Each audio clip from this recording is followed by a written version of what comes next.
محترم، آج سب پریشان ہیں کہ رزق میں برکت نہیں ہے، غریبی ہے، تنگ دستی ہے، ہم کیا کریں؟ علماء کے پاس جاتے ہیں لوگ، ہمارے لیے دعا کریں۔ میرے محترم، رسول کائنات امام الانبیاء حضرت محمد مصطفیٰ احمد مجتبی صلی اللہ علیہ وسلم کے پاس آپ کے صحابہ اپنی دین اور دنیاوی کاموں میں اصلاح طلب کرنے آتے۔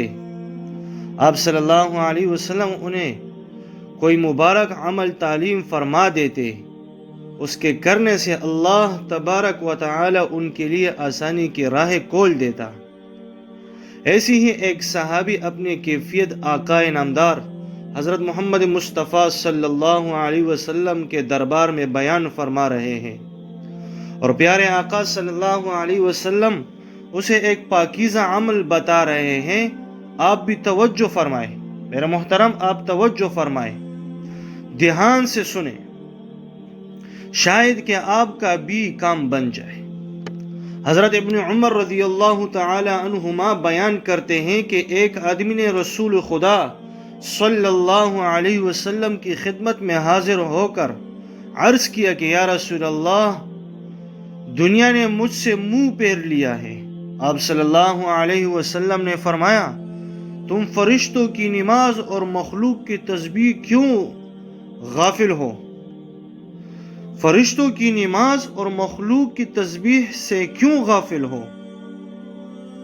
اس کے سبب سے اللہ تعالیٰ